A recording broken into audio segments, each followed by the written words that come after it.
to you live over the warm desert airwaves. It's time for Midnight in the Mojave on Mojo Adventures.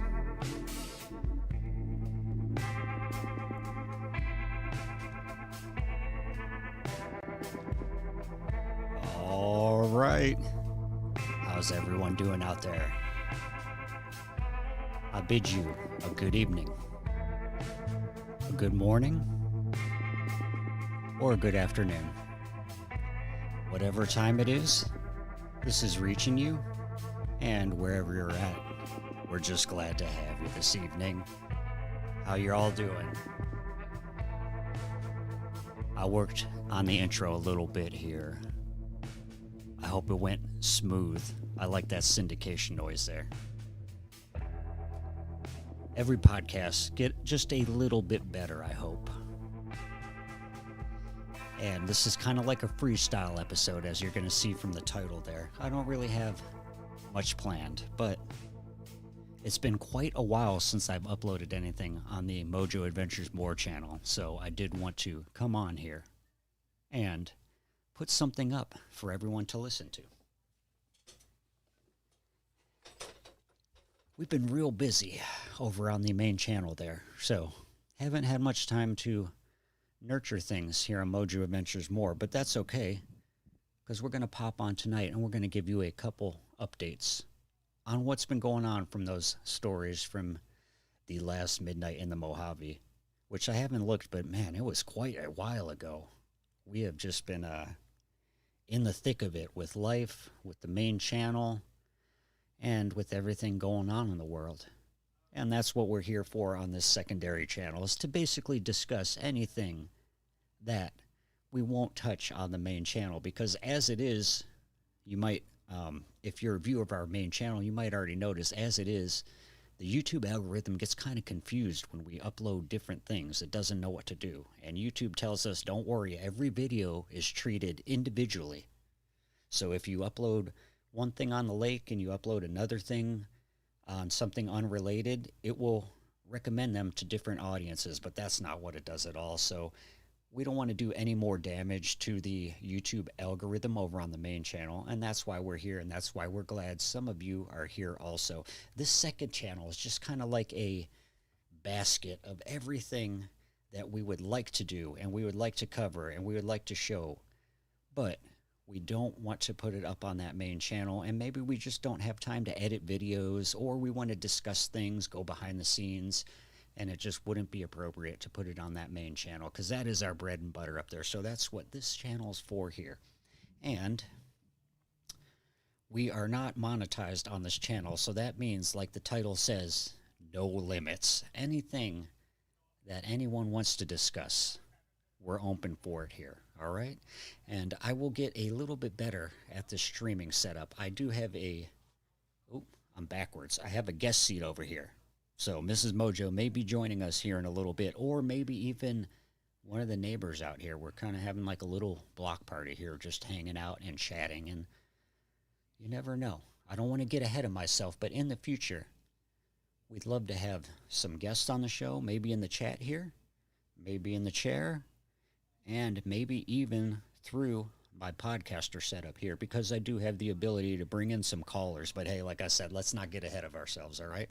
It's just us here right now tonight, and I am perfectly fine with that, all right? So as I go ahead and set up my streaming setup here, if anyone chimes in, go ahead down in the chat and let me know. Oh, look, it looks like I do have my web browser up here still, which is good. And also, I have myself up on the TV here so I can kind of monitor what's going on.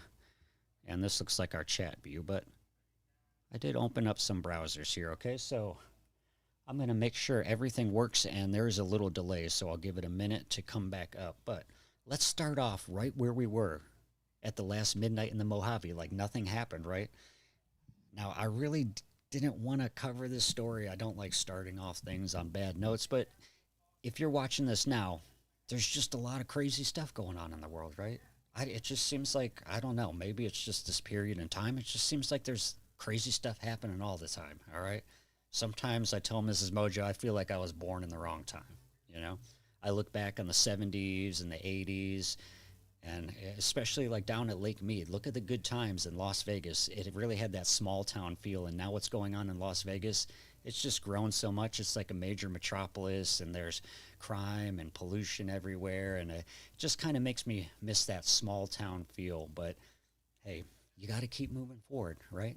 And that's what we're doing here tonight. So like I said, I didn't want to start off with this. There's a lot of stuff going on in the world, but we do want to get through it because, like I said, the last episode, I kind of just left off with the story and left cliffhangers with all this stuff, and I never got back to it. So in that last episode, I believe it was episode 3, we covered that Canadian H5N1 ostrich call. And unfortunately, I'm just going to do a quick update to this.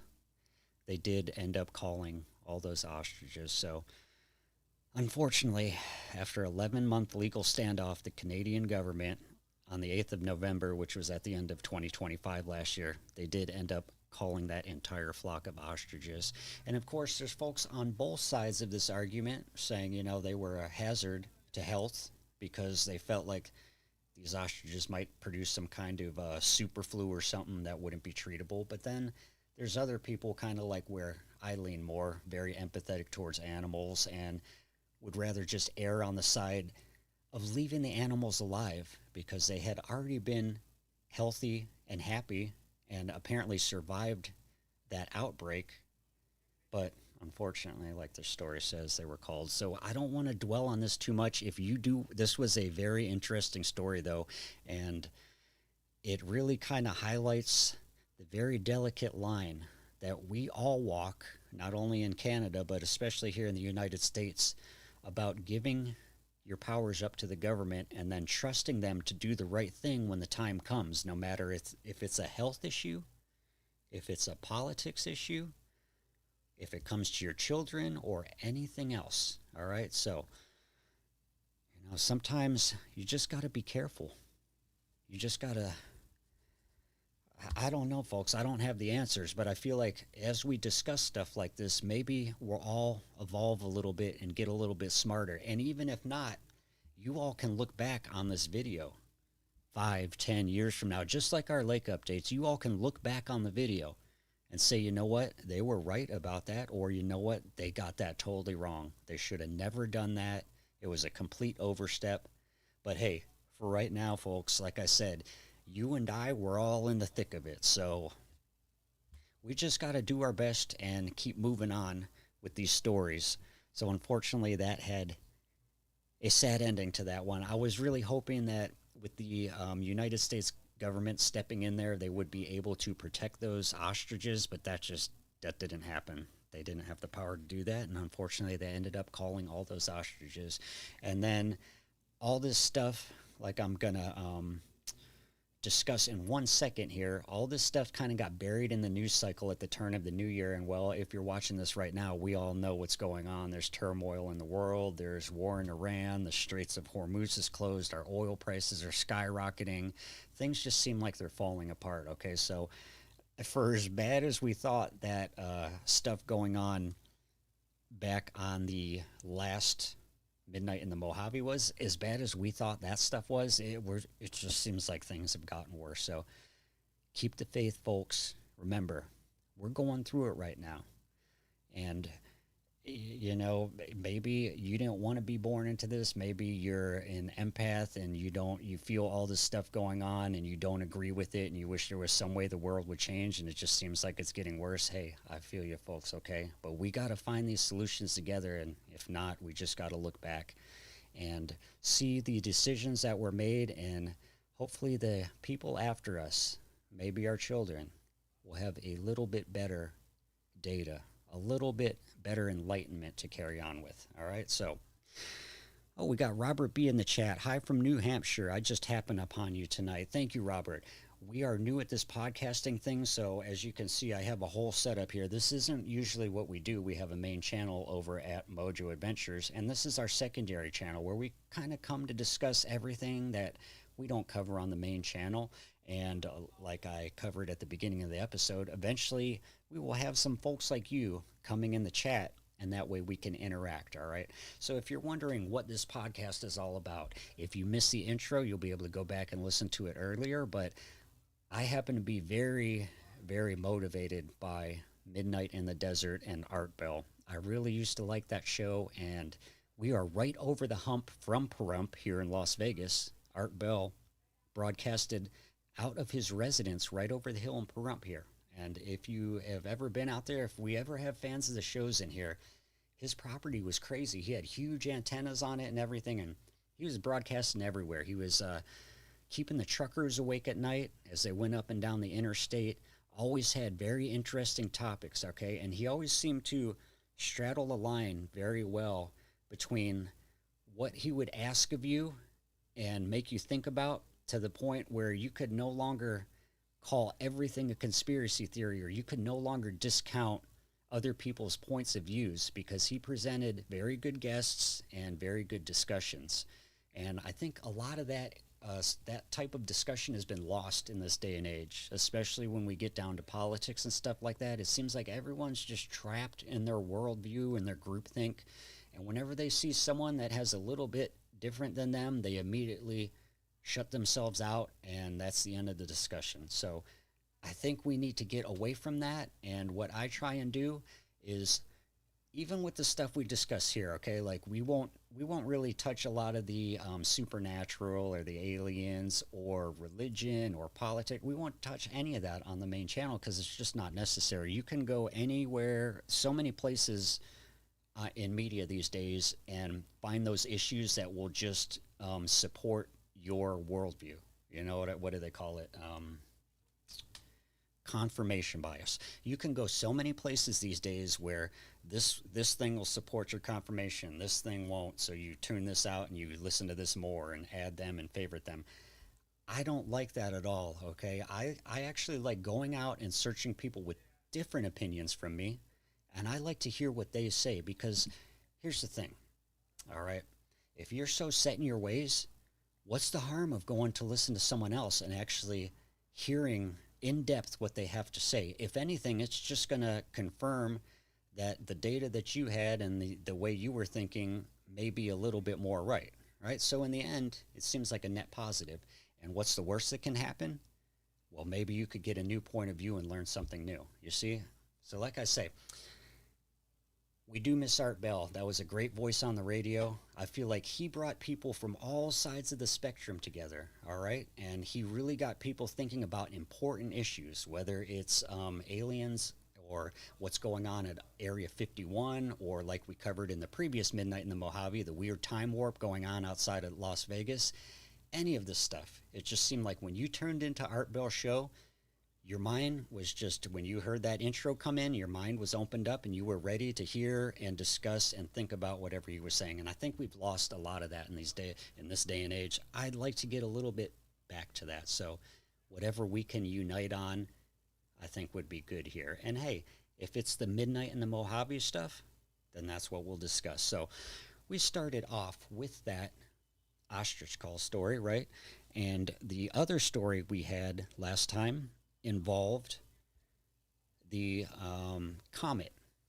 Now, I don't know if you will all remember this, because like I said, the last episode was a while ago, okay? So I'm kind of far back in the news cycle at this point, but the last time we were on the Midnight in the Mojave, this 3-eye Atlas comet was all in the news cycle, all right? And if you don't remember it, there was a big hubbub about this comet, because apparently when it had gone behind the sun, scientists were theorizing that it might change speed, which would indicate that it is not natural. Because look, I'm not a scientist or, an astrophysicist, but apparently when they calculate the trajectory, when it disappears behind the sun, it should come out the other side according to the trajectory it was on. So if it had slowed down or if it had sped up, that would have been an indication that maybe something unnatural was going on with this comet. Okay, so back then, this was all in the news cycle. If you remember, people were like, this could be it. This is our sign of extraterrestrial life and all this crazy stuff like that. And,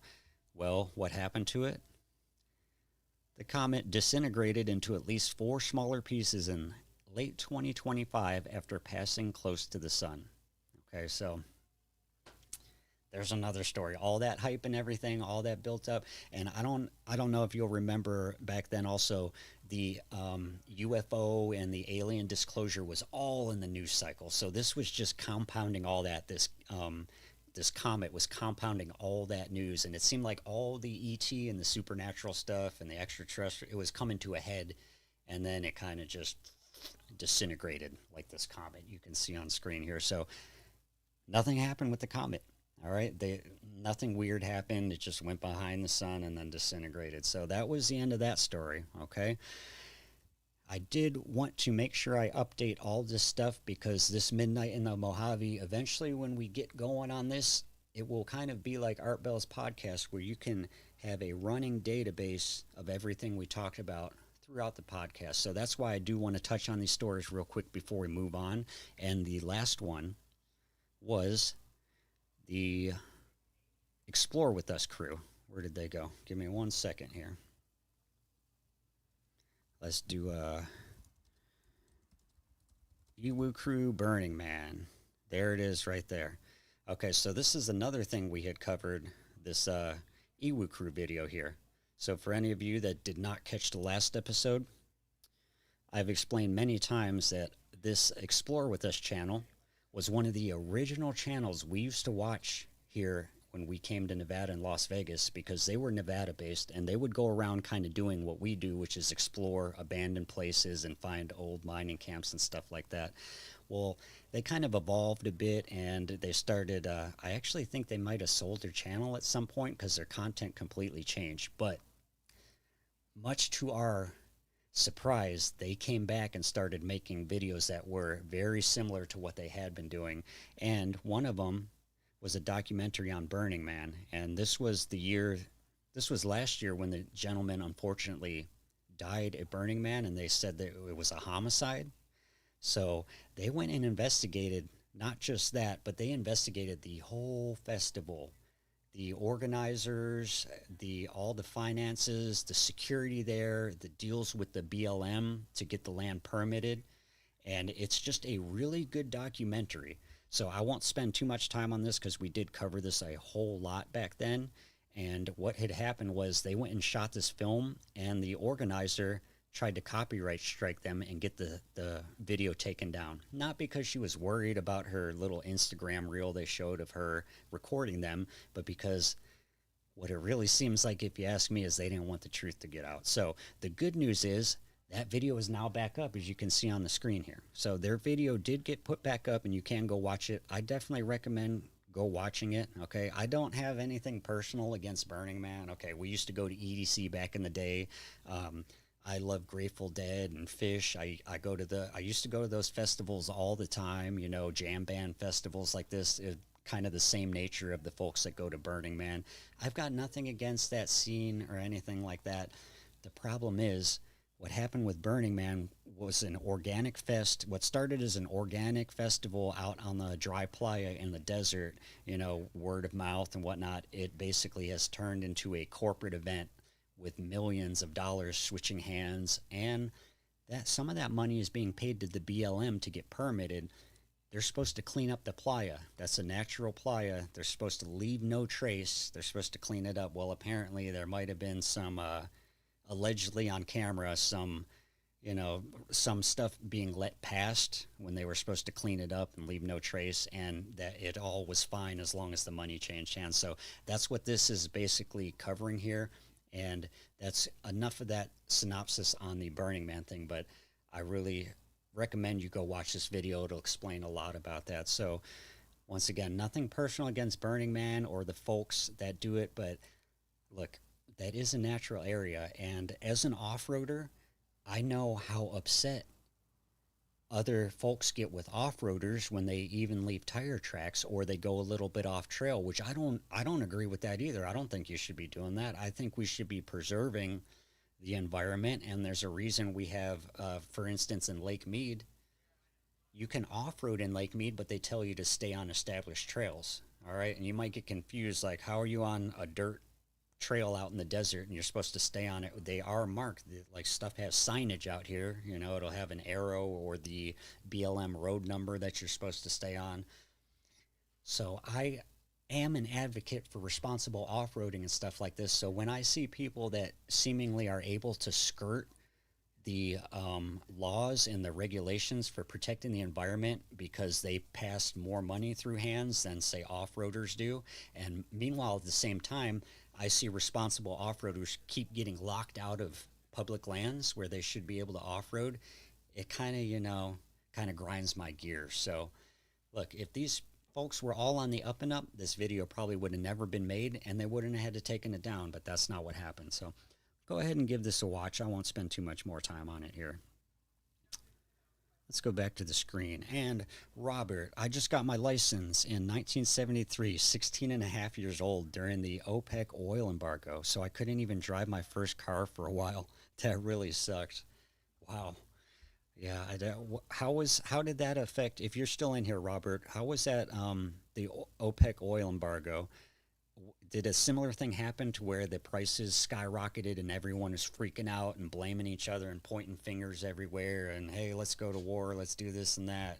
Were people doing that also, or were people kind of just rolling up their sleeves and saying, we need to get through this and, we'll all get through this together? And fuel, I remember back when stuff like that happened, there would be fuel rationing and stuff like that. So right now, that's not really going on. As you can see, it just seems like the prices go up and people panic and they pay anyways. So a lot of folks with the Teslas and the EVs will be in the comments. You might see them and say, hey, you should have got an EV. You should have got an EV. But folks, we know where the energy for the EVs come from, right? I even see people out in the desert here because we don't have a lot of charging stations between Las Vegas and Reno, or Las Vegas and Ely, or Wendover when you're going way up north towards Utah. We don't have a lot of charging stations. So I've seen recovery operators like tow truck drivers drive around with a generator on their truck, and when the Tesla dies, they'll use the generator, the gas powered generator, to recharge the Tesla. So it's like, even if you have an EV, you have to realize we're still in this together. And then of course, if you have the rooftop solar, good for you. I would love to have rooftop solar, but you got to realize that that is not an affordable solution for most Americans, all right? That whether you know it or not, if you have rooftop solar, that is a luxury, people, okay? Most of the middle and lower class folks, they're not thinking about taking out a 30-year loan to put some solar panels on the roof so that they can go in the comments and chastise other people who drive 1998 Civics that are still running fine. Okay. And another thing I'd like to mention about that is I do find the studies interesting that show the total, I don't want to say the cost, that's not the right word, but the total toll on the environment of keeping an old gasoline car, like that old Civic that'll run forever. The toll on the environment of keeping that on the road for this many years is actually less and less of a strain on the landfills and pollution and everything than buying a brand new vehicle. Because it seems like, I don't know about you all, okay, I come from a heavy diesel mechanic background. I don't know about you all, but it seems like vehicles and stuff made today they're like planned obsolescence, all right, with all the chips and the computers. And I mean, even Jeeps, all right, we're Jeep people, but not new Jeeps. I call them Stellantis Fiats. I make a joke. That's not a Jeep, that's a Stellantis Fiat. Why? Because you go out in the middle of nowhere, and when you go to get back in your truck to drive 20 miles back to the pavement, you push the start stop and it gives you an error on the screen and says see dealer. What is that? Who asked for that? Right? The old, we got the 99 Jeep here.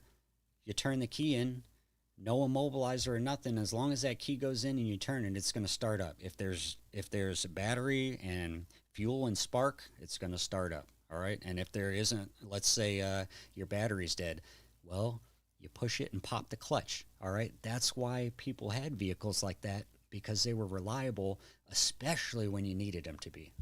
And well, not only with Jeeps, everything, but Jeep has disappointed me, because Jeeps are really just all the technology on them lately. Yeah, it's nice to push a button and unlock your sway bar, push a button and lock your lockers. But I would much rather have that cable. You pull up the 4x4 and it's connected to a steel cable, and that pulls the locker in the differential or pulls your transfer case 4x4 and you're off ready to go. I'm a student of that, okay, especially as a mechanic. So folks will even ask me, hey, what do you think about that new vehicle and that new vehicle and this and that? We don't have anything over 2009 here, all right? And even that's pushing it. So I can't really recommend a lot of new stuff these days because a lot of the vehicles seemed like they're being planned to be obsolete. So you have to keep either returning to the dealer over and over and over, or you have to have basically a service plan. Like, you know, when you buy, say, a Toyota and it comes with a 100,000 mile warranty, you either have to have that to cover your butt or you're just going to be out there with a brick at some point. I really don't like that. I really don't like seeing people. I think about my grandparents, you know, driving to the store and being stuck on the side of the road. That drives me crazy. And then when you get down to the gist of the problem, it's just because there's an error code that the dealer needs a specific scan tool that costs them $3,000 so they can reset it and you can be on your way. Whew, I don't know what is going on, but between the gas and the planned obsolete vehicles, it just seems like it's becoming unaffordable for people, especially younger generation, to get into vehicles and drive. And I remember when I was young, I loved riding my bicycle, and I could not wait to have a car. That bicycle was the first taste of freedom you would get as a little kid. You ride around the block and come home when the lights come on, right? And then, pardon me, I got some coffee in here. And then when you start to turn about 15, you see your friends in high school getting their learner's permits and getting cars and everything, and you just couldn't wait.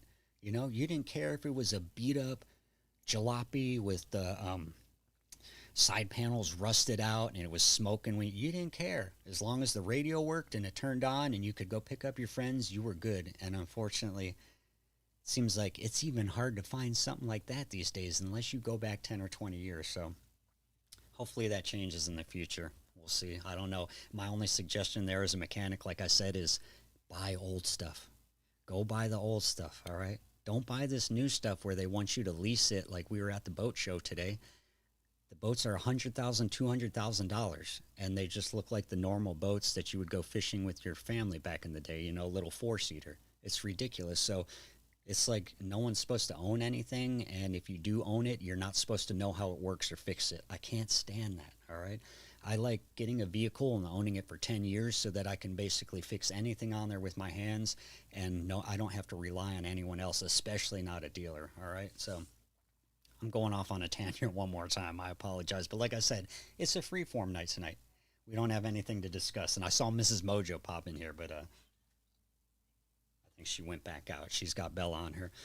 Robert, the price of gas roughly tripled from about 25 cents to 75 cents, and a barrel of oil quadrupled. You could only get gas 3 times per week using an odd or even last number on your license plate. So that's what I was thinking of. I knew there were some kind of rules. I remember my parents talking about this when I was younger. I'm a child of the 80s, so I missed that whole thing. But I do remember them talking about the certain days you can go and whatnot. So what do you think? Do you think we'll see that now with the Straits of Hormuz thing going on? I don't know. The thing, like you might have seen on our main channel, I got that cheapest e-bike on Amazon, okay? That thing, I think it's advertised as $400, and then the way they get you is they charge $200 for shipping, right? Because you see that, oh, an e-bike for $400, and you put it in your cart, and then you realize even though it's on Amazon, it's not free shipping. But still, I think it came out to like $600 out the door, shipped to the front door, all right, for an e-bike. So the way I've been getting around it is riding that e-bike everywhere, all right? I know the problem is a lot of people, they don't have that option. Maybe you work 10, 15 miles from home. You know, maybe you're a little bit older. You have mobility issues, you know. I realize everyone can't do that, and they do need a vehicle. So that's really upsetting, you know. People just trying to get to work and make money, but at the same time, they're spending all that money on the vehicle repairs, and now the gas is going up, and it's just tough living right now. No matter where you are, and no matter if you're young or old, it's just tough living right now. So for everyone that's here with us in this period of time, thank you for being resilient, and we will get through this just like everything else, I believe. It's just, I don't know. It just feels like there's like a shift going on, and things, to us, it seems like it's happening exceedingly slow, and it's like slow and painful. But I think when people look back on this time, they're going to say, wow, so much stuff happens so fast. And I don't know if anyone's into crypto out there either. I know a lot of people think crypto is a scam, and that is because there's a lot of crap coins. You have to I mean, there's literally a fart coin, people, okay? Like, you can't be buying this stuff, all right, unless it's just for novelty purposes. But if you you know, if you're into the big three, like Bitcoin, Ether, Ripple, stuff like that, I believe I just saw this weekend that Fannie Mae said they're going to start accepting Bitcoin as collateral for down payments for houses. So, like I said, to us, it seems like things are moving very slow and very painful. We're never going to get out of what's going on right now. But I think people, in a little while, I think they're going to look back on this time and they're going to say, wow, there was so much going on and so many changes. And did these people even realize what was going on? And no, honestly, I could tell you, I'm just about as lost in the sauce as everyone else. All right, we're just out here trying to survive day by day.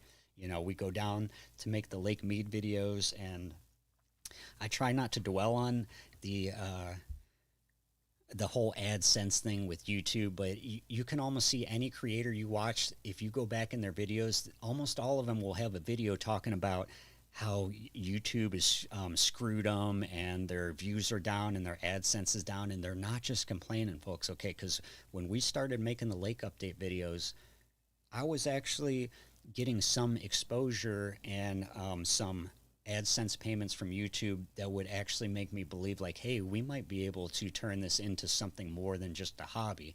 And no sooner did that happen than YouTube makes updates and changes the algorithm or shadow bans your channel. How you doing, Mrs. Mojo? Hi. Welcome back. I have your sheet here if you want to join us. But no sooner than all that kind of stuff happens, and then you get really, really discouraged. And the only thing about me is I always tell Mrs. Mojo, I'm too stupid to quit. Like, I'm that guy who's too dumb to give up when I should have gave up a year ago. You know, I'm the dog that's got kicked so many times, but I'll still come back looking for a treat. I'm that. It's not that have more, you know, more wherewithal, or it's not that I have more smarts or more experience than anyone watching there at home that doesn't have a YouTube channel. I'm just too dumb to quit. That's really all it comes down to, because I can tell you for sure, and Mrs. Mojo knows, there's been plenty of times where I've said,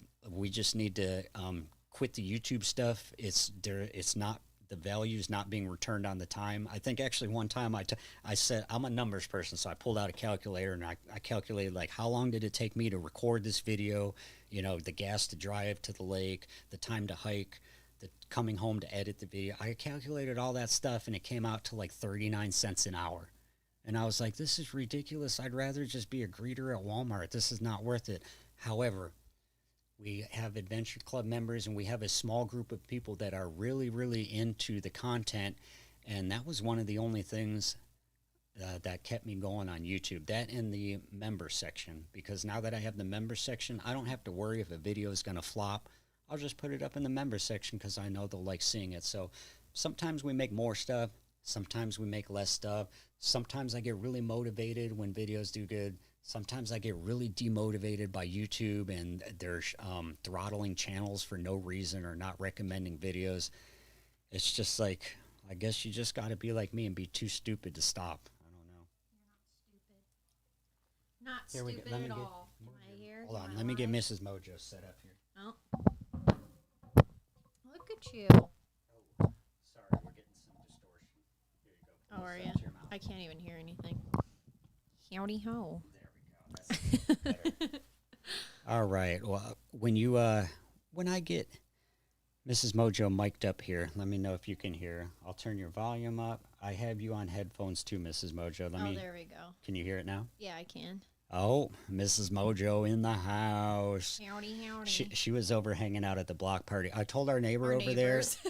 Yeah, I told my neighbor over there I might need some guests sometime. Yeah. So our neighbor over there is really into Bigfoot and Sasquatch. All right. See, I got the Tactisquatch on here. He got super excited about your shirt. Yeah, he liked the shirt. So this is the Tactisquatch. Look out. You might have seen a normal Sasquatch, but you don't want to be messing around with the Special Force Sasquatches, all right? Yeah. Those are up by Area 51. But I was joking with him. I said, hey, I might need a guest sometime, so if you want to pop in the seat, come on over. So we might have a Bigfoot Sasquatch episode. Cause we gave him rules, though, because he can get on tangents a little bit. He's a fun guy. They go all up north, Montana and Wyoming, you know, Sasquatch country. And Mrs. Mojo is from Oregon, so she's from Sasquatch country, too. And I got stories. Yeah, we won't get too into it because her grandpa has a ton of stories. We'll save that for the Bigfoot episode, We should interview my grandfather. We do have Robert B. in here tonight. Robert B. found our channel here, so say hi to Robert B. Hi. Welcome, welcome. I do wish I could get this chat on screen. Yeah, so I can see it too, but that's okay. Yeah. Honestly, it's fine. Yeah, I can see your chat, Robert. I just don't know how to get it on screen yet. We're getting used to this stuff. We actually put it on pause. Did you probably already told them that? Or hold on. I think I can, if I switch over here to the web live, I might be, see, we can put it on that way, but it's not very user-friendly. So that's all right. It's good. I like it. Looks nice. Yeah. Robert B. says, what is Mrs. Mojo's opinion on the ostriches? Ostriches? What ostriches were you talking about? There we go. Well, you probably forgot because like when I opened up the episode, I said it's been so long since we've done the Midnight in the Mojave that we probably forgot. So I updated everyone on the ostrich story. If you remember in Canada, they had the ostrich call where there were those 300 some ostriches they say were infected with H5N1, but the ostriches had come out the other end healthy and there was nothing wrong with them. But the Canadian government still said, well, even though it was almost like a power trip because the Canadian government, they drug out that case to the point where the ostriches had got through the sickness and were healthy again. But just because they had said that they wanted them called while they were still sick, they just kept pressing it. And eventually, unfortunately, like I updated here, they did end up calling all those ostriches. Absolutely disgusting. Yeah, I didn't want to show it. I did. I get really aggressive with this kind of stuff. Mojo always has to reel me in because I get very passionate about animals, and so is he. He has a big heart. However, I think a lot of people like to push their opinion or make a statement or have power trips on certain things, and that's definitely one of them, a very big example.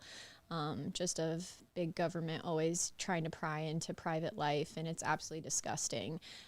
But I could say a lot of other words, but we're going to be nice today. So, and like I was, like I already covered some of this, but like in the last episode, I said it was surprising because in Canada, you know, with everything, they kind of look down on us, saying that we're not really free and we are living in a police state sometimes. But then like that ostrich call thing happened and they basically had pried into the lives of private farmers and destroyed all their animals. So could you imagine as a farmer like how that would feel? Being murdered, that's basically a family member to them. Like it's like coming in and hurting Bella, like our dog. Like if Lord knows I would be on a rampage. I can't imagine how those people feel. It's absolutely devastating to hear. So I do think that they said some of the ostriches were 30 or 40 years old too. So absolutely, I mean, sad. Imagine that 30 years old, your pet, and then you watch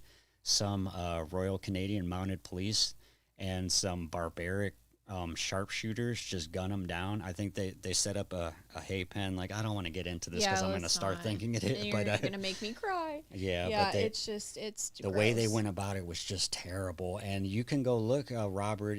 I don't suggest it obviously, but sometimes you need to see the whole truth. The way they set up the hay pen and it was rude. Yeah, it's completely wrong. It makes me think like what kind of person would be picked for that job where you're like, yeah, I'll go in there and I'll call 300 ostriches.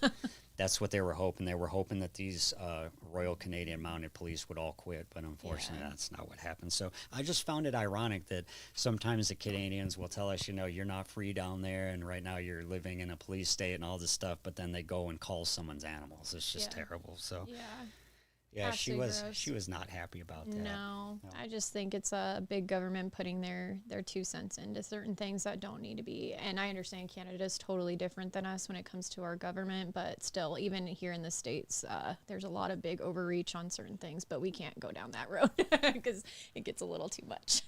No, there's always government overreach, though, and Yeah. I know. Big, small. Robert said, like in his comments, he said he got his license in 1973. He was 16 and a half years old. So I'm sure Wow. Robert, over the years, has seen all kinds of Progression. stuff from all sides, where he would say this is an overreach doing this, or this is an overreach of doing that, or we shouldn't have done this situation, and even.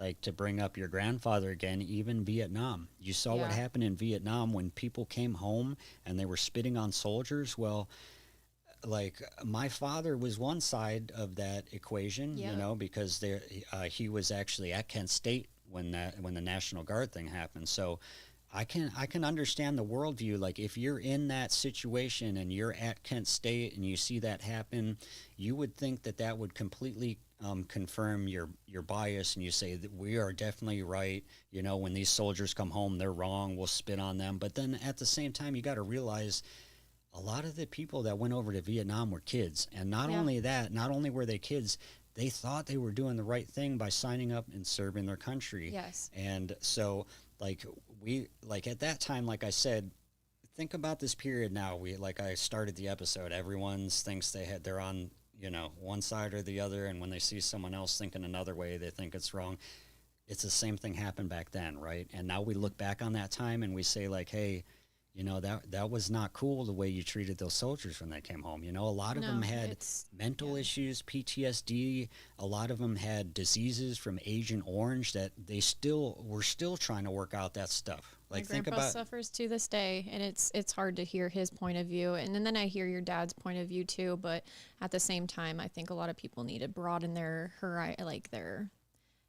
understanding of what both sides Yeah, experience. not just because that. people are too tunnel visioned. Yeah, on I certain would say things. become a student of history. Yes, you know, exactly. So whenever you feel your confirmation bias sneaking in, go back in history and look at, is there a situation where maybe this happened before? Like Robert brought up in the comments, he said the OPEC oil embargo. We're in a very similar situation. I mean, right now we're not, you know, he said you could only get gas 3 times per week using odd or even last number on your license plate. So we're not there yet, but our prices are just keep going up. All right. So become a student of history, you know, like folks like Robert, go back and look what happened then. Was the way we reacted, was it right? Was it wrong? Or maybe it's not so black and white. Maybe there's not right and wrong. Maybe this was a better decision and this was maybe not as good of a decision. All right. Because what I'm finding in all these cases, and it's a lot of the media that will do it, no matter what media you watch,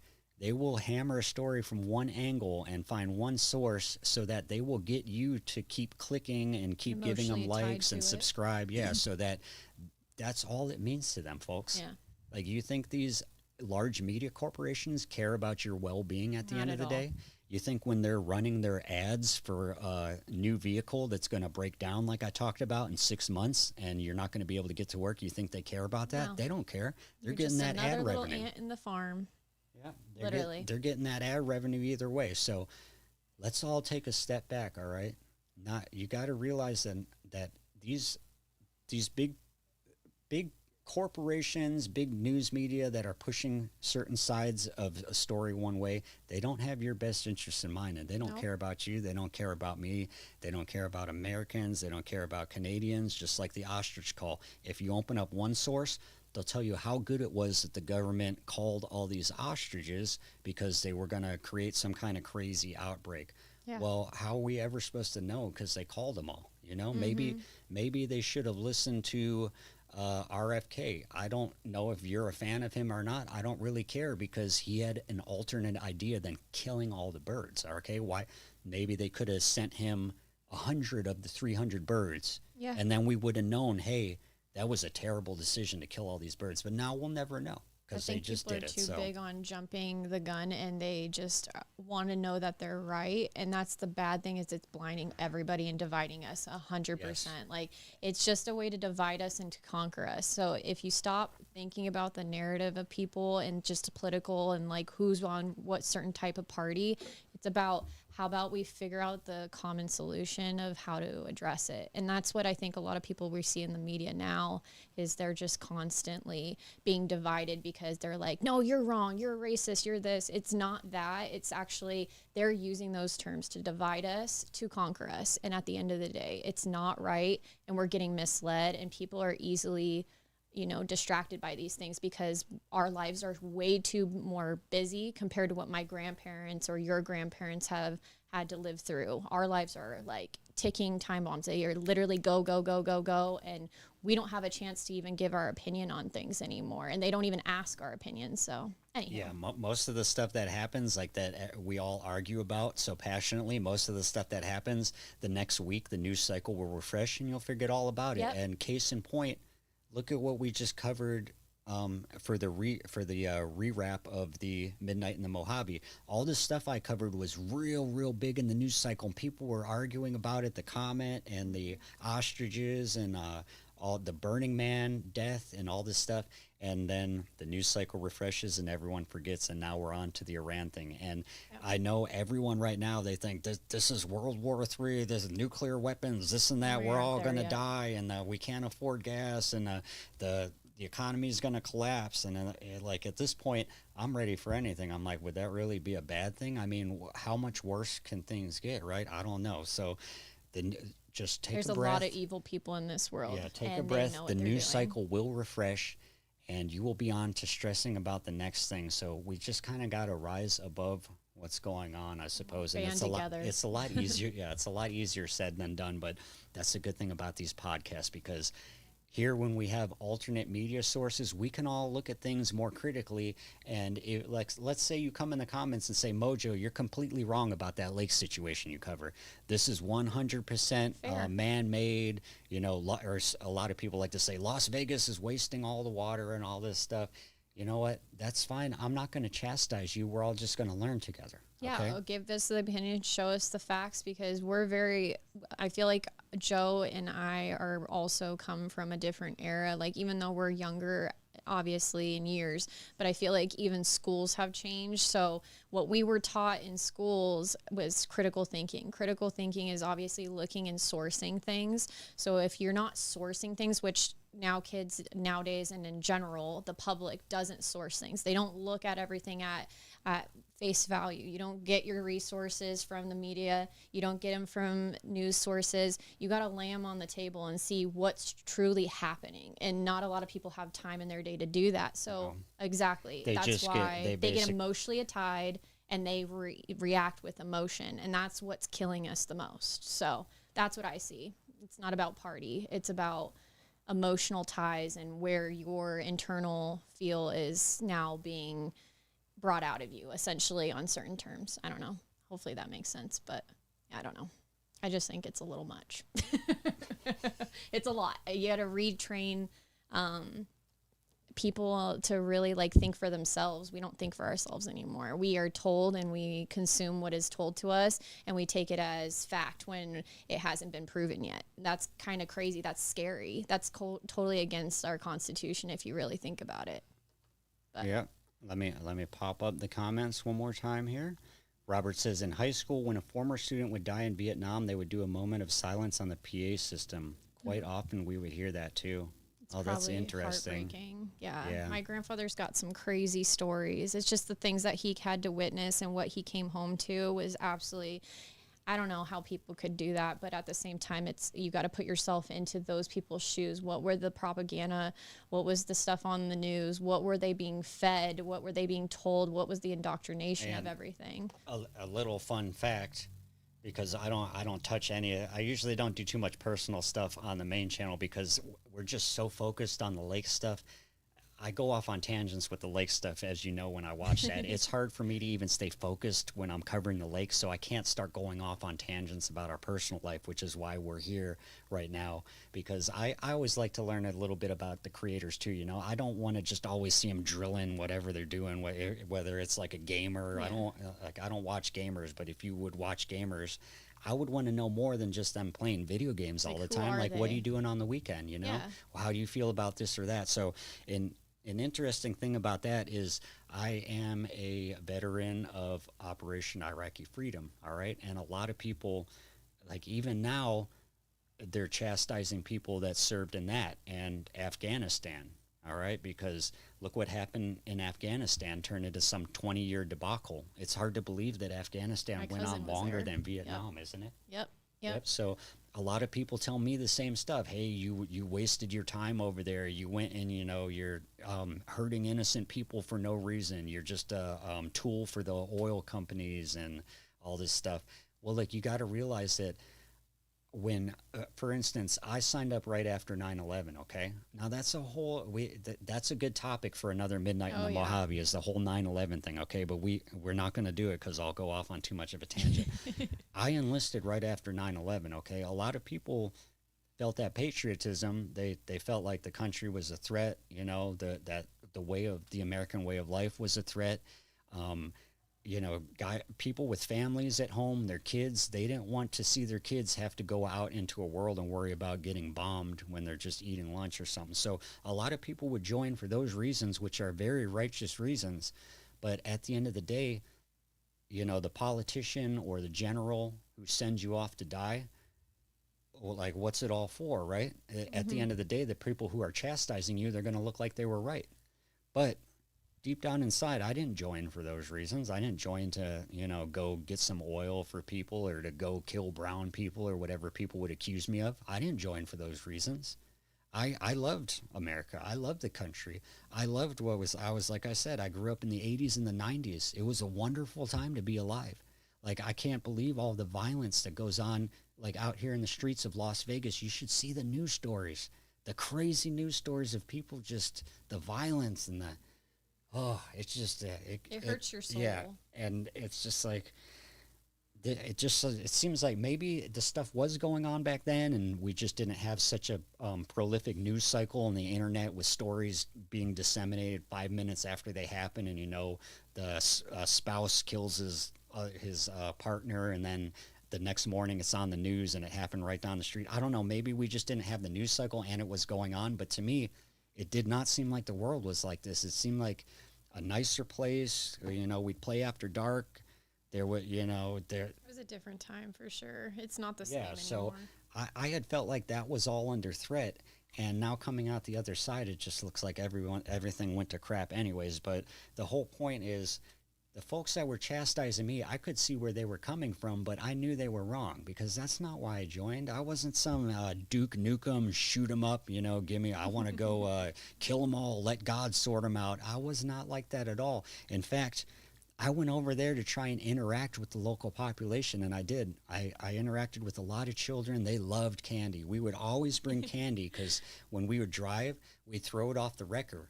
And they would just love that, you know? And I would always think, as a little Iraqi kid, that would be their impression of the American soldier. It wasn't what the people back home were chastising me, saying, oh, you're a killer and all. That's not the experience I had. And those people, they had no clue.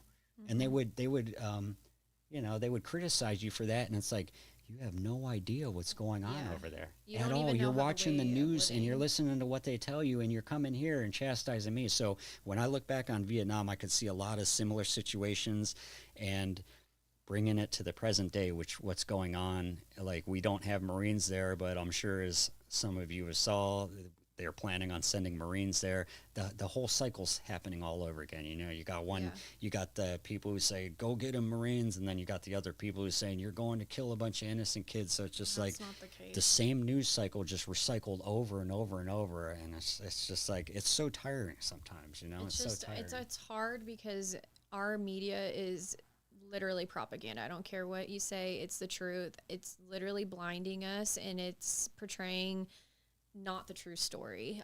They think they can portray a story that's happening right now to their narrative to get you to think a certain way. And that's, it works though. And it works because that is literally brainwashing to a nutshell. Like, but this is one of the only good things about the social media, okay, is literally that you can have a bunch of people, independent media, come on, and they can give you all different sides of the story. And you can even have, like, I'll see people in Iran uploading stuff, even though it's illegal. So you can get the actual boots on the ground news now, and I feel like that grip that corporate media has had on everyone, all of us, for so long, I feel like they're losing that grip, and you can see them the truth freaking out and panicking. Yeah. So just to kind of sum it all up, we don't need to stay on this too much longer because this is why we have this other channel, because I just go off on tangents, you know. But to bring it all home, to relate it to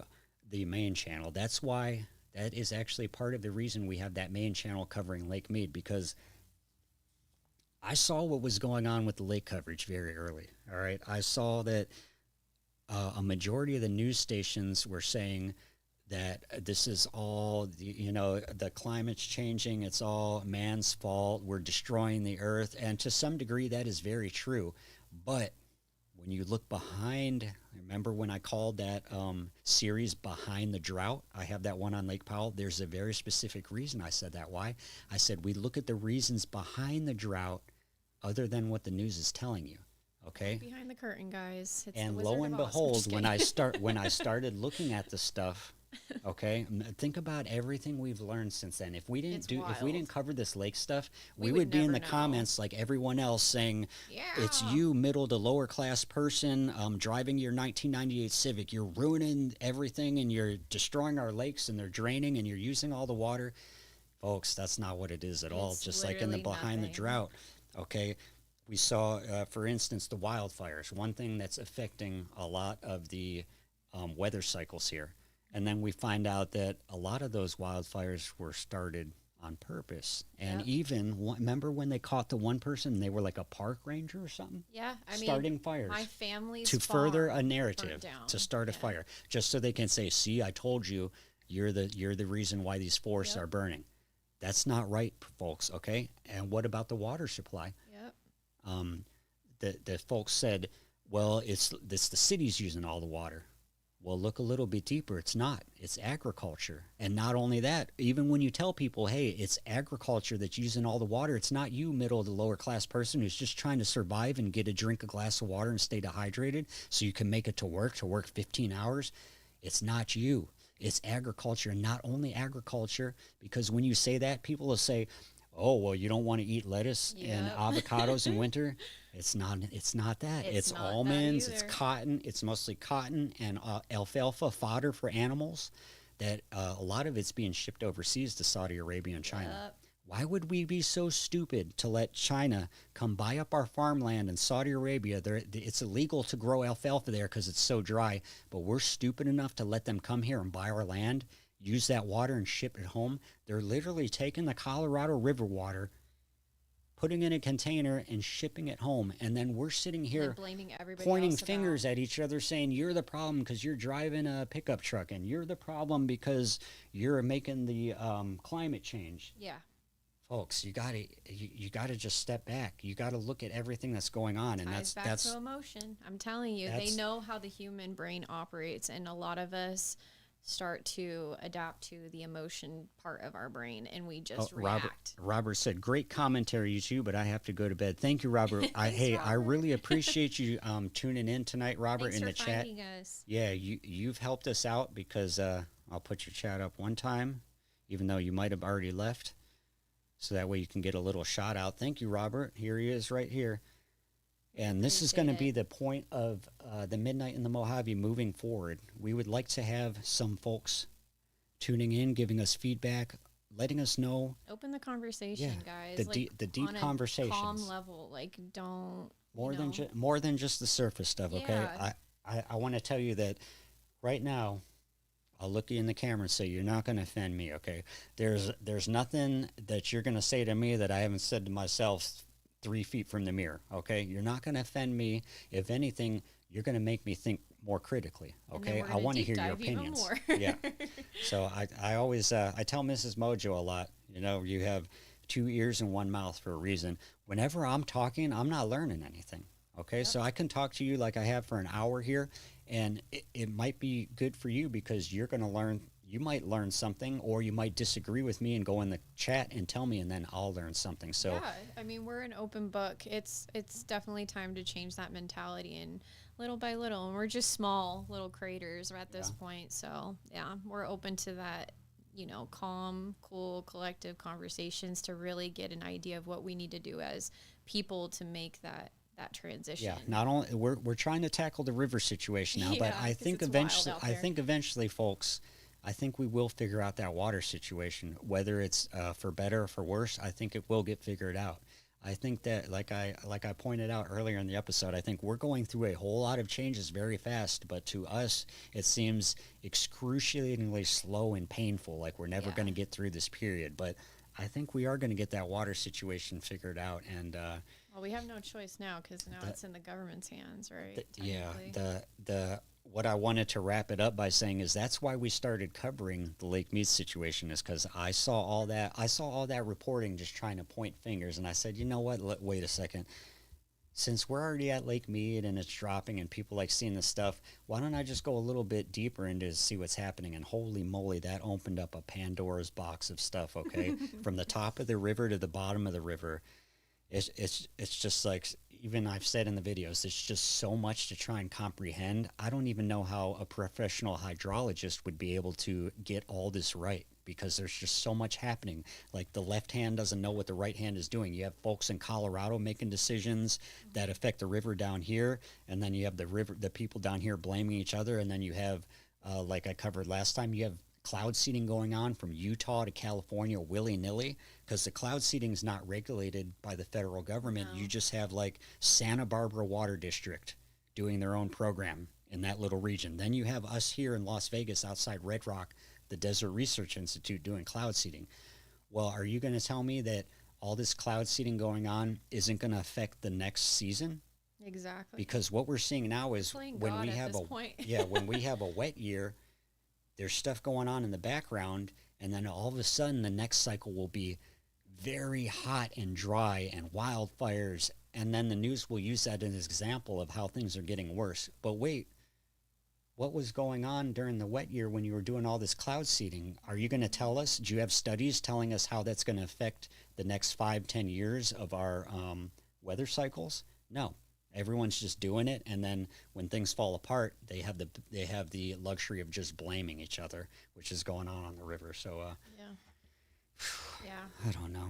Even Dubai, I mean, they're a prime example. They've never had Yeah, flooding, and I they covered were, that you too. did? Yeah, on the cloud seeding episode, I covered that, which is funny because it seems like when our channel started taking a nosedive and YouTube wasn't recommending it much anymore, it was right around when I did that I cloud know. seeding thing. So They I were don't. like, get this guy. Yeah, back then it's funny. Everyone was calling it a conspiracy theory because they But get look the at what happened now? what's the other thing called Hmm. that people always talk about with the jets spraying Oh, stuff? yeah, that just came out. They just finally announced that too. We can talk about that next time. No, but what's it called? Golly, darn it. Cloud or chemtrails? There you go. Chemtrails, sorry. Yeah, so people will get the chemtrail thing confused with the cloud seeding, okay? Yeah, those Because are when two when separate I things. covered the cloud seeding thing, there was a lot of people that would come in the comments and say, "Oh, well, that's a conspiracy theory. They're not doing that. It's just condensation." When I was literally sharing an article from the Santa Barbara Water District and from the Desert Research Institute scientists, where they're literally standing next to the cloud seeding machine saying, "This is how we fire it up. This is how it goes up into the air. This is what we hope it to do." It's like, I'm showing you the scientists that are doing it, and you're telling me that it's a conspiracy theory. It's just because they had talked about for so long.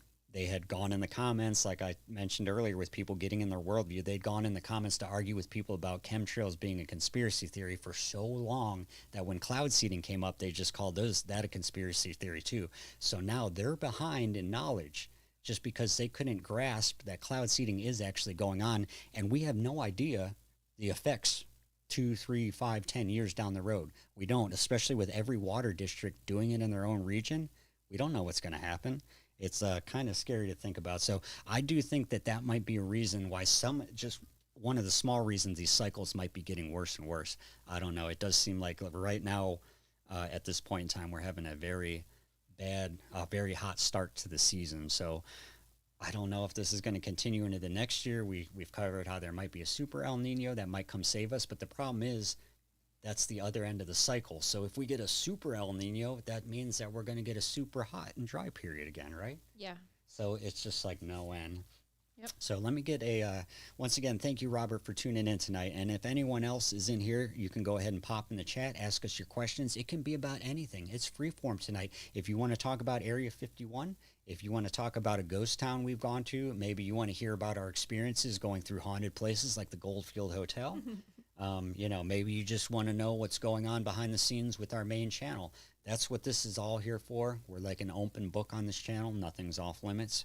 But I need a drink of water, and I need to refill my coffee right here. So give us just 1 minute, and I am going to use the latrine, and we will be right back. The latrine. Mojo Adventures, Midnight in the Mojave.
Ooh, all right. Got my coffee. Got my water. We got Miss Bella.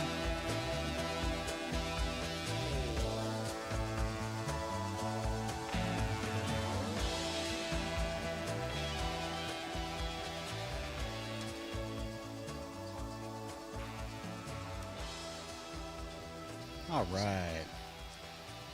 Let's get back into it just for a little bit longer. I've already gone over the hour mark here, just me and Mrs. Mojo blabbing away tonight about nothing in particular. Hey, half the time that I make these things, I can't remember what I talked about 10 minutes ago, so we always...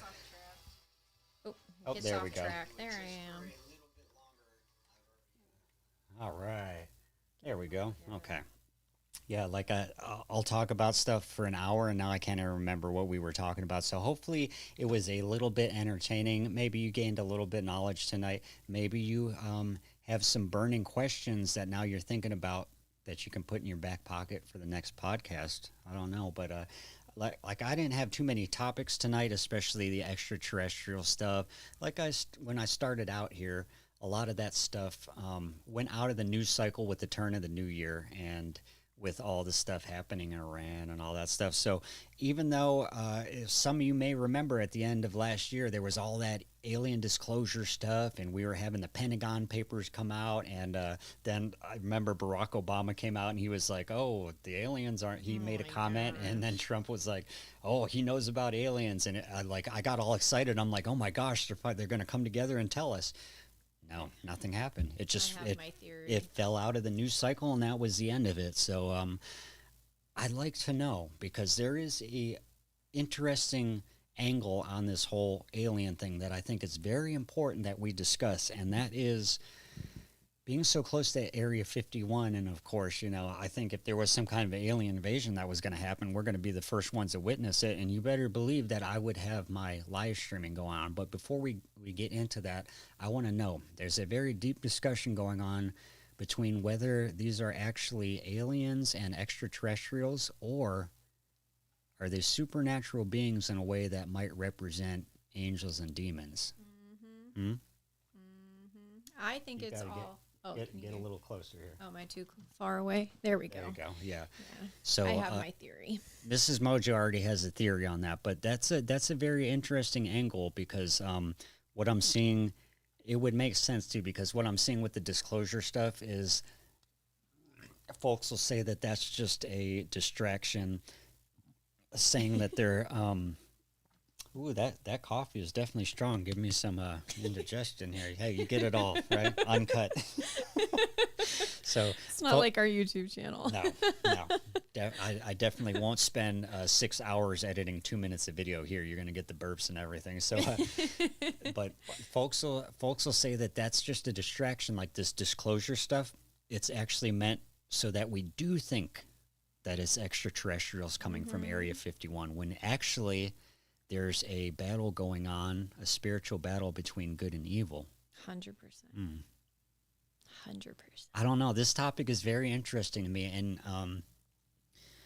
I know if you're a religious person out there, you might look down, or you might not agree. And I don't want to say look down. You might not agree with folks that say this is extraterrestrials and their spaceships coming from Mars and all this stuff like that.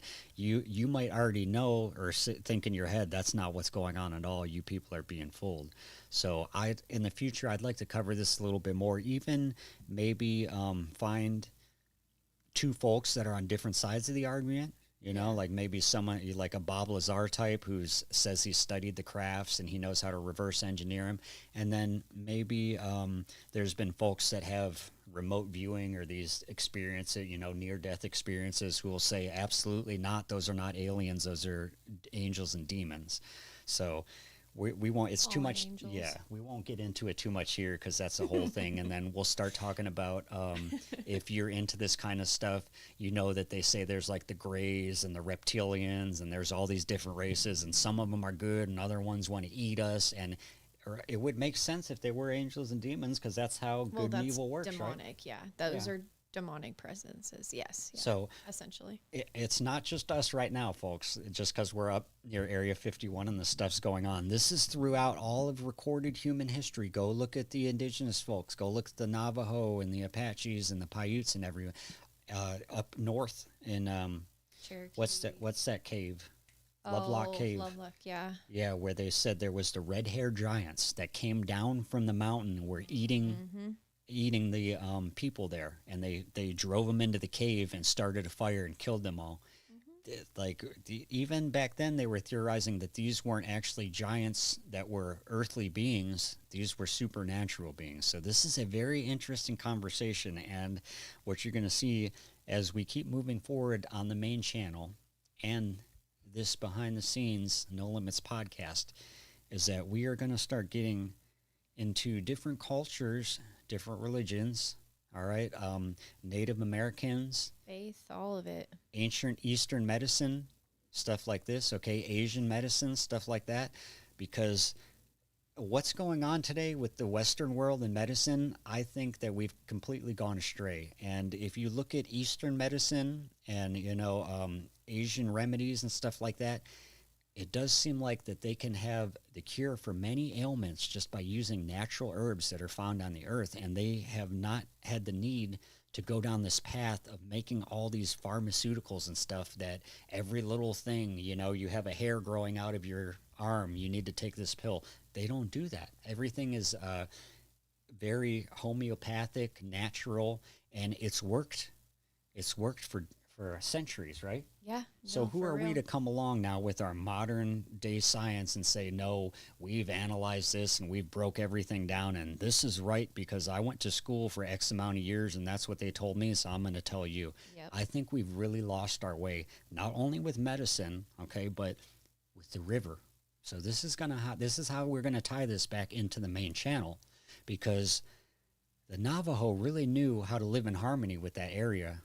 All right, in that northern Arizona, southern Utah area along the Grand Canyon and along the Colorado River, they really knew how to live in harmony with that area and not take more than they can sustain. And if they did, they knew it was time to leave and leave the land alone and heal.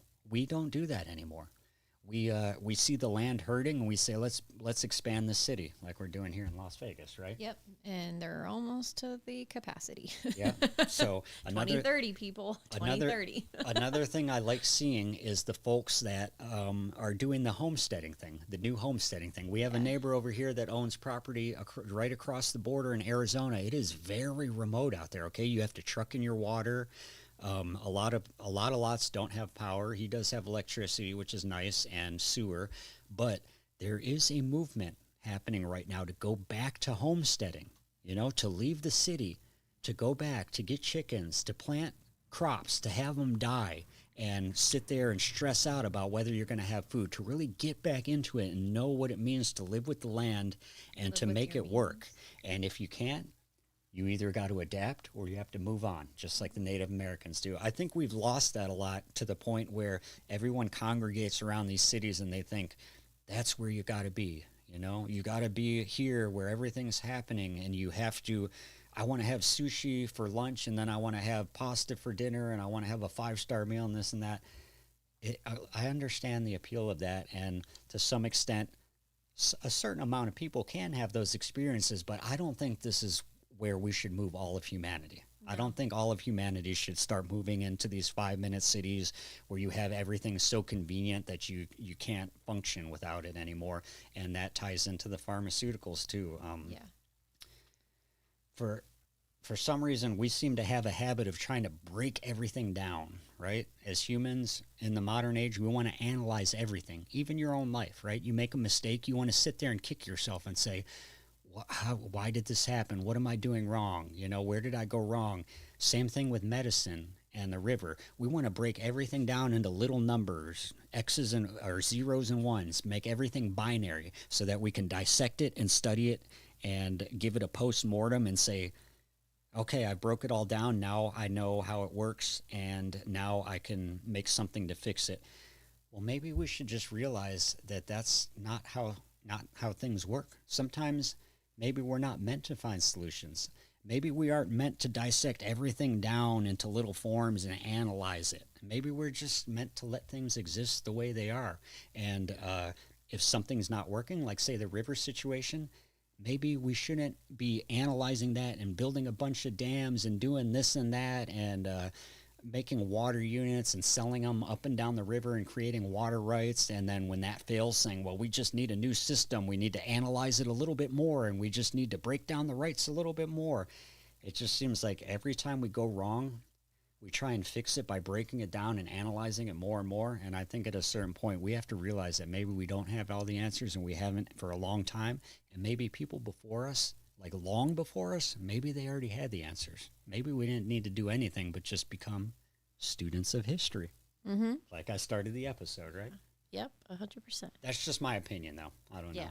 I'm just rambling now. Yeah. No, I think it's a great outlook on it. I think the system has fractured us in a lot of ways, and just civilization has changed for the good and the worst. But yeah, it's definitely a privilege to live in cities, but at the same time thinking that we're so close, and how they, even like the format of how they make Vegas, moving from Oregon to here, like from my hometown of Salem, Oregon, it's, you had property, you had land, you had your space. I mean, definitely when you get into the city limits, it gets a little bit closer. You're on a postage stamp a little bit more, but here in Vegas is literally how they want to be, just like how New York is laid out. Everything is a postage stamp, and then they charge you out the rear for it, which is just so wrong. I don't know. I just don't like the idea of a city anymore. I think that cities have changed in a really bad light for us, and it's not good on the human psyche if you really think about it.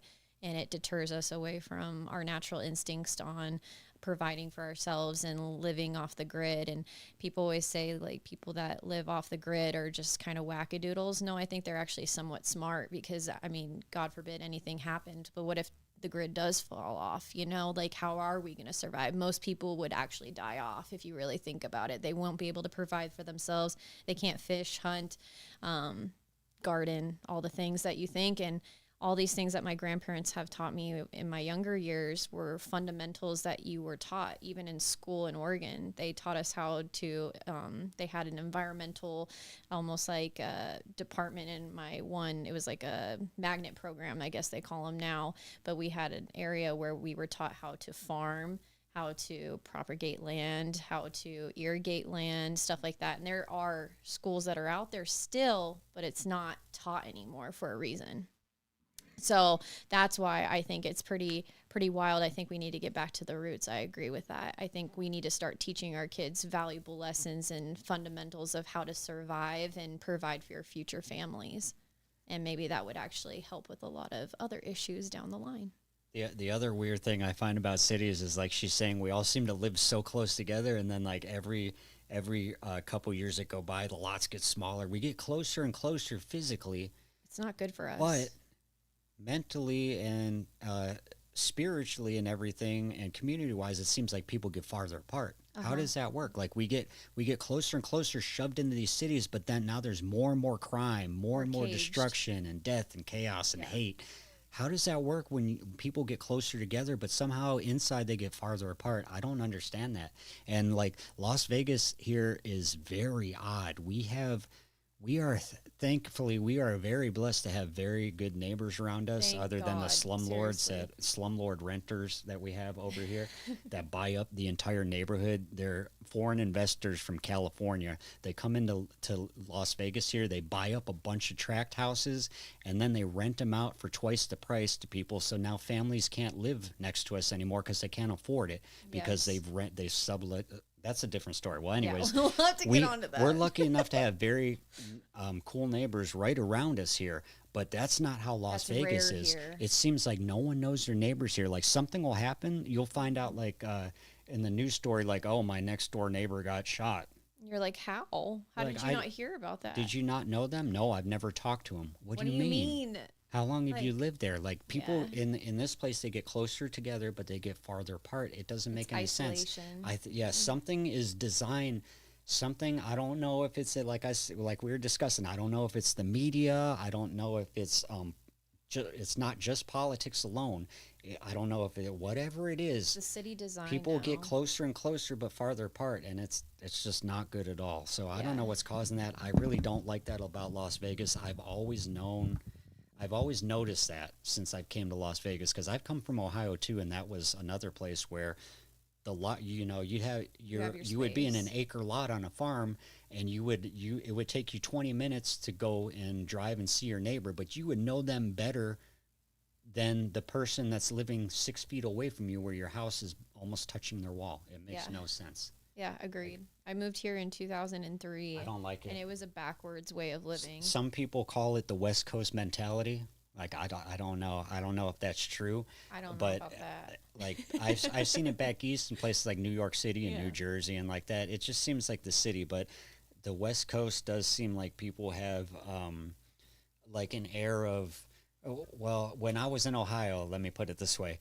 Everyone would dream, when I get big and I get a good job and I get a bunch of money, I'm going to move out to the West Coast. I'm going to live on the beach. And like, people had, like, back then, that was the thing in the 80s and the 90s, with Governor Arnold. And like, you know, you'd see California and the people rollerblading and everyone's happy and they're always on the beach. The And good like you'd be in times. Ohio and you'd be like, oh, I wish That's I the lived on American the West dream. Coast. They're so, you know, it's they're so having fun over there and everyone's so cool. So it seems like that had gone to the head of the people on the West Coast, Yeah. and they kind of still. It's like they've ridden that out, but it's not the 80s and the 90s there anymore. It's in shambles. Like the It's so cities are in sad. shambles. They're Literally mismanaged. burned to the ground. Yeah, and it's just like, but the people there are still thinking that way, so they still have that air, and then they'll come into places like Las Vegas, and oh, I'm from California. These losers from Las Vegas, and oh, I'm a high roller. You need to cater towards me, and it's just And it's like, not all Californians. Let's No, put it's- it out there. There's a lot of but really we good have, groups. but of we're next Californians. door. We're so we are. close that we're the benefactors of everyone leaving there. So Unfortunately, it's it a just bad happens group that that's we see moving that, here. and yeah, and people will even tell you back, like, this is not a myth. Go ask people that were in Las Vegas in the 80s. They will not joke. They're being dead honest when they say when the mob was here, for as much violence that they had and for as bad as the mob was crime-wise, Las Vegas was a much safer place. 100%. Yeah, no, the mob, from what we were taught in school when I first moved here, they had a very positive outlook on the mob. The mob actually, as long as you didn't cross them, you were fine. As long as you didn't mislead them or cheat on anything, you were in good standings. They were actually more giving and would protect the city and protect the locals But and they the kept, workers and yeah, the families but they kept that the lived town here. clean, And as in like if you were Joe Schmo driving to work on Wednesday morning, you weren't going to get held up and shot by a random No. person from California It who came wasn't here to like commit that. crimes, because there's a 3-strike law in California and they know that. So They on their ship 'em second over. strike, they send them here and then they just commit crimes. Yeah. The mob would have taken care of that stuff back then, but now it's just like it's just running wild. I kind here, of, so. a lot of people here in Vegas that have been here for a long time always, it's funny, they'll say it to certain people. The mob should come back, in a sense. The glory days of the mob were good times. The casinos were paying out the rear. The food was great. It wasn't just like old processed food. The foods at the buffets were good. All the things, like just so many things were so great. So it's honestly, I kind of wish sometimes the mob would come back because it seemed a lot more safer, and this town has really gone down the I'll pop the turbines. comments up there. Look at that. Speaks the best neighbors. All right. Thank you. I'll give you a highlight there. We'll have to have him Where, on hey, one time. you and Robert, our first interaction, our first chat interactions, usually we just sit here and talk all night. Yeah. But eventually, like Art Bell did in Midnight in the Desert, I'd like to bring in some callers too in the future. Maybe I could get some experts. I don't know. I don't know. Once we get it growing, we've been so distracted with so many other projects on Mojo Adventures that Mojo more has been kind of on the back burner, but we're kind of getting our wheels now. We have like everything kind of laid out. I think it's getting better. We're getting the train going, people. We're getting the train. The train going. Yeah, this is this secondary channel is just for us to play around with. Yeah. I don't even expect more it to open on. to be monetized ever, but it's good to Yeah. have something where I can just throw stuff up on here and not worry about it. So that's what this secondary channel will be about. You'll see me occasionally put stuff on it, and the rule with YouTube is, once you get verified and monetized or whatever, you have to upload stuff. I think it's once every 3 months in order to keep that. So that's one of the reasons I'm here. Like, it's not monetized here, but if I don't upload every 3 months, they will take away the verification, and then I won't be able to live stream. So Yeah. here we are doing, We'll get this- it going. this We'll get fun it stuff going. here. Yeah. It's a lot And, of things. Yep. So next time we do pop on here, I will probably have some nice topics Yeah. actually laid out. Who knows what'll be in the news cycle then, right? I'm hoping we're going to be by this Iran thing, because the oil really sucks for everyone. It's putting a hurting on everyone. And Oh my gosh, yeah. my best suggestion is to get an e-bike if you can, right? You got to somehow buck the system. I don't know. It's wild. Yeah, driving is not ideal right now because of what's going on. And another thing I'd like to talk about in the future is crypto. I know that's a touchy topic. A lot of people think crypto is a scam, but crypto is really moving. And right now we are kind of in a very good period to be a buyer. It's literally, In my opinion, not financial advice. This is not financial advice, but because we've lost about half the value of Bitcoin lately, I don't in my opinion, not financial advice, I don't think that's going to last. I think Bitcoin is basically like in a pressure cooker right now with everything that's going on in the world, and it's just waiting for its time to shine. And this Iran thing and the devaluation of the dollar and everything going on, and it was announced that we're insolvent now, the Treasury. So that's a whole nother topic. Don't get me started on the Fed either. The Federal Reserve is not federal, and it's not a reserve. So why have they been allowed to run our financial system for so long? And that nitwit Jerome Powell, that guy drives me. Every time I see him up there, I'm watching the market, and I'm like, is this guy going to be wearing a blue tie today because the market's going to crash? Like he's just tied with all the bad ones in the world. Yeah. So they all, like we pointed out earlier, those people have had a stranglehold on everything from politics to finance to the news cycle to health to everything. So I think we're slowly coming out of the other side of that, and I'm just hoping as we go on with the podcast, we'll be able to talk about a bit more brighter things, you know? Yeah, we'll have happy things. I think we'll have maybe we'll have chapters. We'll have fun things to talk about, and then we'll get into the conspiracy side of certain things to bring the conversation to a non-biased area where people are not afraid to speak what they believe in, so that we all can come to the conclusion of what the real answer is. And I just don't feel like there's a lot of communities where you can actually do that, or podcasts. There are some out there, but I don't think people really lay it out and say, okay, this is what I believe. This is what I believe. Let's come to the conclusion. Let's look at the facts and see really what are they hiding from us? Because honestly, none of us really know. These people have been in reign, if you will, for a long time. So, and they are all pocketing everything. We money. call them the crypt keepers. Yes, they are pocketing. They're really old ones in We're Congress not. that have been around forever, and they're in there doing insider trading with all the pharmaceutical stocks.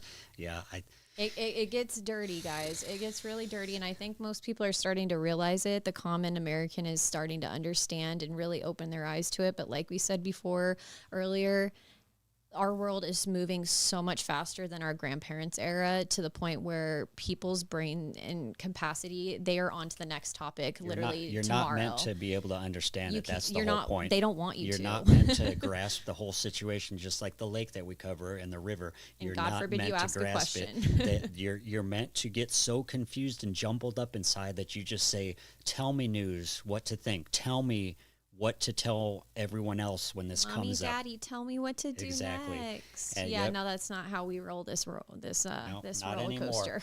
We are coming into a new era, folks, not only on and the youngsters river. are a part of it, for a new sure. era of enlightenment, right? Yes, definitely. Some youngsters are. Some Yeah, youngsters some are still just, blind. Some youngsters have fallen off the cart. But we got some good ones out there, like Nick Shirley, just saying. I don't watch him. He's pretty good. He's exposed a lot of fraud in a lot of different states. So I'm just saying. Oh, that's the fraud guy that goes Nick around. Shirley. Oh, the Leering Center thing.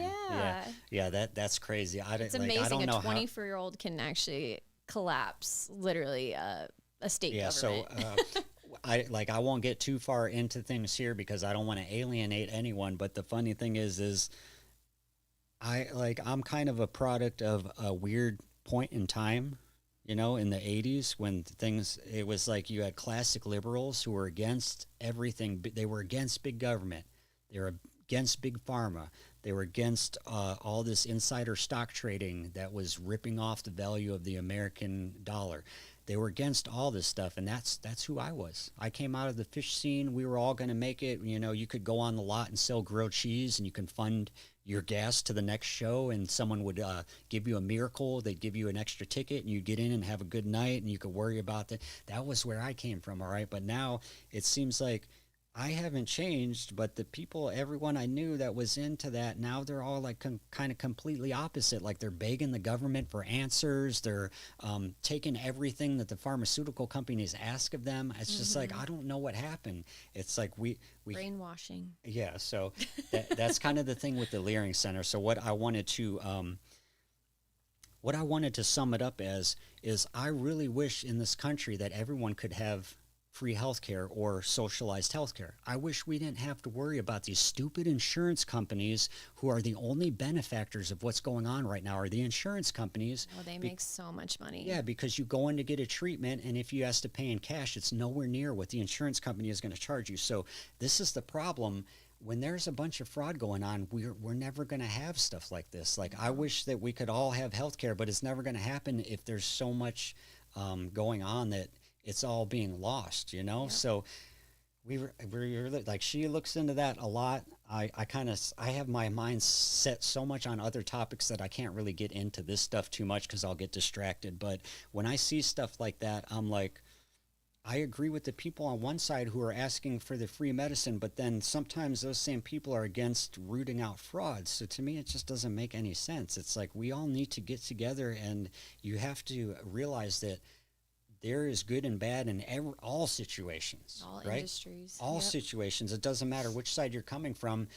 You can find something bad about my way of thinking, and you can find something good. And same thing when I talk to you. I can find something that I think you have a good idea about, such as everyone should have, health care so they can take care of themselves and not have to worry about, if you get an injury, are you going to go insolvent and lose your house and end up on the street? Like, that's ridiculous, people. Like, and then don't even get me started on the homeless vets. Okay. Oh my gosh, that is a very passionate topic. That there should that's what gets me upset about the fraud thing, is because I see homeless vets out on the street. They should be taken care of first before anyone else. Yeah, for the rest of their life. Especially combat veterans, but 100%. We're not there yet. And we got Dawn in here. Dawn made it tonight. Let me found us. Oh, yep. Let me highlight her real quick. Dawn, we've been on here for a minute, but it's no worries. I'm going to sign off here in a minute, but you can rewatch the beginning. It's going to be a long replay. I mean, I've been rambling for like an hour and a half now. We've been talking about all the crazy topics, so I hope you enjoy. Mm-hmm. I didn't. It's weird. It's like I didn't really cover a lot, but somehow I covered a ton and took a ton of time. So we had good conversation. Like I was saying earlier, you were by yourself for the first good minute. I was chatting with the neighbors because they just got home. They've been on. Hope you're doing good tonight, Dawn. And if you didn't see that, we were up at the boat show earlier too, catching some rays out at the boat show. So there's something else in the members section on the main channel for you to watch. And I'm also going to be doing another members video on the main channel. But this is where we come for all the random stuff, right? So all the off the ball kind of conversations, and maybe to get to know us a little bit more on how we process things, because we try to keep it very biased on Mojo Adventures. Yeah, let me get here we go, Dawn. I'm going to pop you up. Hi, everyone. There's our Dawn. Yep, she's up in the Pacific Northwest. She's from my territory, but she's more Washington. Yeah, I'm Oregon. Rachel's from Oregon here. Yep. So you and Dawn are like the Pacific Northwest neighbors, right? Oh yeah, we're right. Would you consider going back there after living in Las Vegas for this long? No, not the state. Not the state. I would say the state has a lot to come by, especially my hometown. Salem is a hot mess express. That they don't talk about Salem enough. Portland is usually the one that gets killed the most when it comes to certain things about, I could go on that will be another topic. We'll have to talk about that in next Northwest episode. Team. Yeah, but I'm sure Dawn's have seen some horrible things change in the Pacific Northwest when it comes to the political side, but it's so bad up there compared to what I grew up in the 90s. Like, again, like I was born in 91, so I'm about to turn 35, but before I moved here in 2003. I thought it was really nice up there, honestly. It is nice, but we went to Bend, and we went to, where was it? The Deschutes Brewery? Yeah, we went to Deschutes. You stayed in La Pine with my grandparents. I liked Oregon a lot, so I don't, maybe she's just has a bad experience, but I didn't see it. So. I get off topic, but I love the state, don't get me wrong. I love where I come from. There's a lot of nature stuff. That's probably why I have a lot of heart towards nature and history and all that stuff, because there's a lot of like the Oregon Trail and stuff up there, which is a lot of the learning part of growing up in that state. just like Las Vegas, I'm not a city person, so when we went to Oregon, we used to fly into Portland, right? And then we'd like eat breakfast at one of the nice places downtown, and that was nice and everything, but I'm not a city person. Where I really liked it is when we went over to the river. I don't know what part, I don't even remember. Is that the east side of Oregon? Yeah, that's eastern or like eastern central Oregon. That's what they call it. So Yeah, I really like parents that. are in La I really Pine, like next to the Bend. country areas of Oregon A and all the volcanic outdoors. area. Yeah, Yeah. I like that. We What is took it? him to the it's like volcano territory. Like Oregon is like known for its like Oh yeah, lava we climbed tunnels. Obsidian Mountain. Yeah, he got That to was see cool. that. That Yeah, was it was during like when a the smoke huge fires were mountain made going. out of obsidian Yep. all around. So that was pretty cool. I I think love that that was before I territory. started rock hounding a lot too. So I was just kind of blown that was away the by mecca. that. That was Yeah. the start of it. But my grandfather, I tell you, he's got some really cool stories up there. But the lava tubes, if you ever get to go up to Central Oregon, I highly suggest you going into them. They're so cool.